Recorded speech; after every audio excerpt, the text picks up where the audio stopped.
interessante porque ele mostra a variação da participação dos bancos públicos e dos bancos privados no crédito à economia. Observa que nos momentos de crise, a banca privada, como não poderia ser diferente, se retrai, e aí a importância de o país ter bancos públicos, que é nesse momento que os bancos públicos entram e suprem essa lacuna de crédito. Aí, os dois momentos de crise, vocês podem ver que aumenta a participação do público e diminui a participação do privado. Nos momentos em que a economia vai bem, a tendência é que os bancos privados voltem a atuar mais agressivamente e os bancos públicos, em regra, fazem caixa para se posicionar nos momentos de crise. Aqui, esse gráfico é interessante que mostra como na região Nordeste, a região Nordeste em vermelho e o Brasil em azul, como o crescimento do crédito tem se dado de forma mais acelerada aqui na região Nordeste. A gente passa por um fenômeno muito interessante de bancarização. Só no Banco do Nordeste, nos últimos 6 meses, a gente distribuiu entre cartões de crédito e cartões de débito 1 milhão de novos cartões a pessoas que estão recebendo o seu primeiro cartão de crédito ou cartão de débito. Pessoas que antes não estavam incluídas socialmente, não estavam incluídas financeiramente, passaram a estar, e a gente tem alguns relatos dos nossos programas. Essas pessoas, para nós aqui, para todos que estão aqui presentes, acho que todo mundo já tem cartão de crédito e débito há um bom tempo, há mais de 10 anos. Mas para muitas pessoas que estão aí recebendo o seu primeiro cartão, aquilo ali é um momento de dignidade para aquelas pessoas. É semelhante a ela receber um CPF, uma carteira de trabalho, é um momento bem interessante de inclusão financeira. Aqui as taxas que estavam em gráfico em termos numéricos e as conclusões que a gente traz. A crise encontrou a economia brasileira e a economia dos países emergentes, a crise de 2012, muito melhor preparada.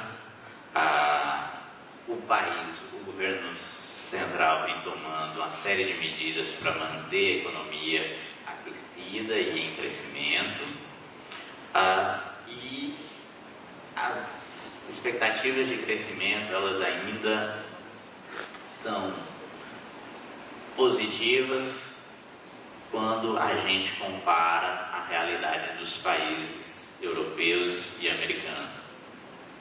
Como a gente vive numa situação praticamente de pleno emprego, um crescimento no nível de 2%, um crescimento no nível de 3%, ele é suficiente para sustentar o padrão de vida da população. E, obviamente, a gente tem que estar vigilante porque os acontecimentos que podem vir na Europa e no Oriente Médio, as crises que sempre aparecem por lá, podem gerar consequências nas finanças aqui no Brasil. E, pelo que a gente observa, sempre que o governo é obrigado a combater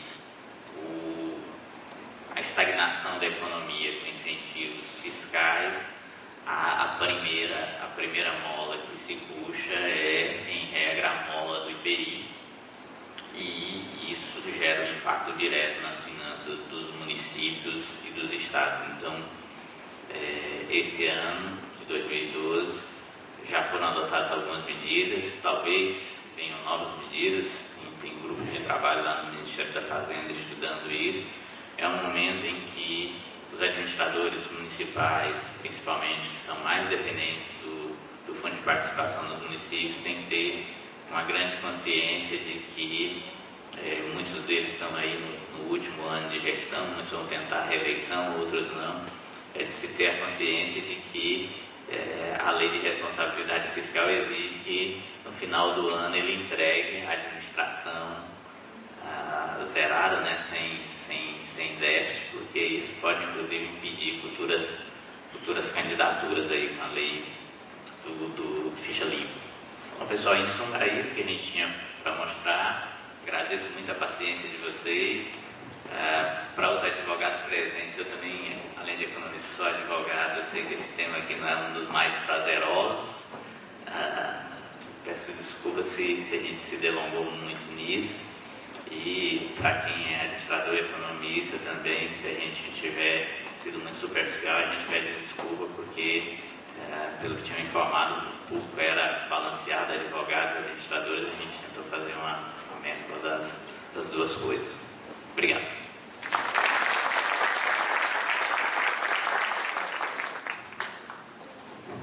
Nós agradecemos ao Dr. Fernando a sua brilhante e ilustrativa palestra. Dispomos ainda de 10 minutos para chegarmos ao meio-dia, de acordo com o meu relógio. Então, dentro desse período, o Dr. Fernando está à disposição para alguma dúvida que possa ter sido despertada junto aos senhores e às senhoras. Alguém quer fazer alguma pergunta? Por favor.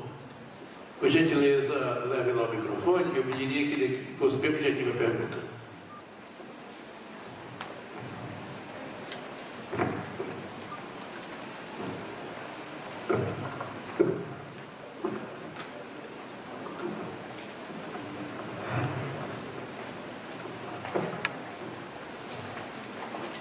Pode levantar a mão novamente? Eu peço que, por gentileza, possa fazer a sua identificação devido à filmagem. Bom dia, Dr. Fernando.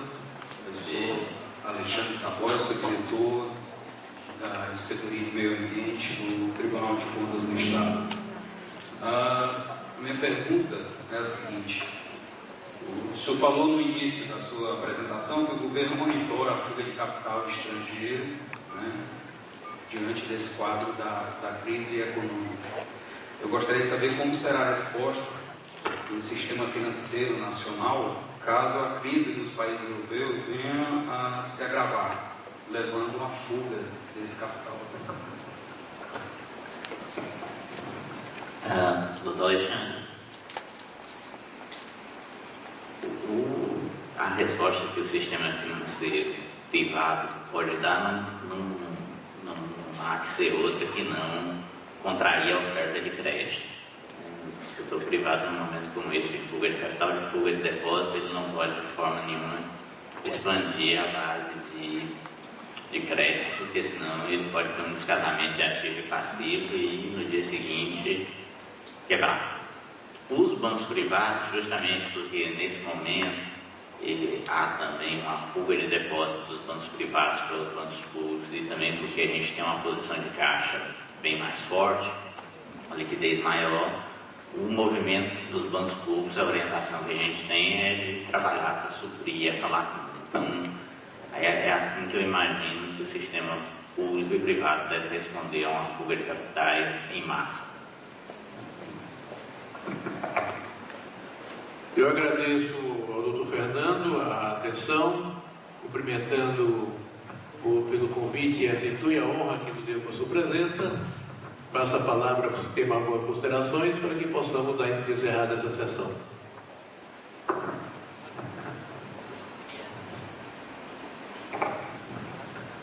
Doutor Sabino, queria apenas mais uma vez agradecer a paciência de vocês e agradecer o convite feito ao Banco do Nordeste para estar aqui nesse seminário. Muito obrigado, está encerrado essa sessão. Lembrando que às 14 horas retornaremos para os trabalhos da tarde. Muito obrigado. Neste momento, faremos um intervalo para almoço livre e solicitamos a compreensão de todos a fim de iniciarmos pontualmente às 14 horas com a apresentação da terceira sessão técnica sobre controle social e o sistema de acesso à informação. Obrigada e boa tarde.